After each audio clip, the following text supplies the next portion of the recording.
ముఖ్యమంత్రి కేసీఆర్ గారు ఖచ్చితంగా 2018 ఎన్నికలలో నేను ప్రజల దగ్గరికి వెళ్ళినప్పుడు ఖచ్చితంగా railway over bridge under bridge నిర్మాణం చేస్తామని చెప్పిన మాట ప్రకారంగా కరోనా రోగం ఉండడం వల్ల ఈ కరోనా వైరస్ వల్ల కొద్ది ఆలస్యం జరిగిండొచ్చు. అందుకొరకే ఆదిలాబాద్ నియోజకవర్గ ప్రజలకు మీరు ఇప్పుడు కూడా మీకు మీ ఆశీస్సులతో గెలిపిస్తా ఉన్నారు. ఈ railway over bridge under bridge కొద్ది ఆలస్యమైనందుకు ఆదిలాబాద్ నియోజకవర్గ ప్రజలు నన్ను వందిస్తారని చెప్పి నేను ఈ సందర్భంగా ఆదిలాబాద్ నియోజకవర్గ ప్రజలకు విజ్ఞప్తి చేస్తా ఉన్నాం.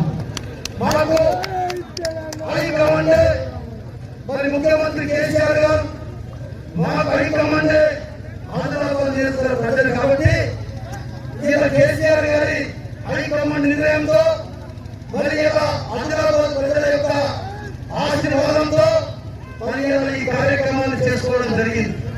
అందుకొరకే దయచేసి ప్రజలందరూ కూడా ఖచ్చితంగా 2 సంవత్సరాల లోపల ఈ అండర్ బ్రిడ్జ్ అక్కడ స్విమ్మింగ్ మిల్ ముందర రైల్వే ఓవర్ బ్రిడ్జ్ 2 సంవత్సరాల కాలంలో పూర్తి స్థాయిలో నిర్మాణం చేసుకొని వచ్చే ఎన్నికల కంటే ఇంకా 2 సంవత్సరాల ఎన్నికలు ఉన్నాయి. 2023 డిసెంబర్ కంటే ముందు ఖచ్చితంగా ఈ రైల్వే ఓవర్ బ్రిడ్జ్ పైన అండర్ బ్రిడ్జ్ నుంచి మనం ఖచ్చితంగా ప్రయాణం చేస్తామని చెప్పడానికి ఈ సందర్భంగా మనం చేస్తున్నాం. అందుకొరకే దయచేసి ఇలా ప్రజలకు చాలా సందర్భాల్లో చాలా మంది నాయకులు పార్టీ చెప్పారు. కానీ ఇలా కేంద్ర ప్రభుత్వం పూర్తిగా నిలబెట్టి చేయవలసిన అవసరం ఉన్నది.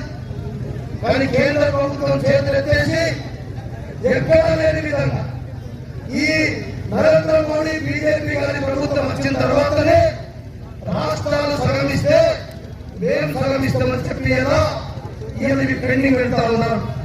కొన్ని రాష్ట్రాలలో ఏమి లేకుండా ఇస్తారు.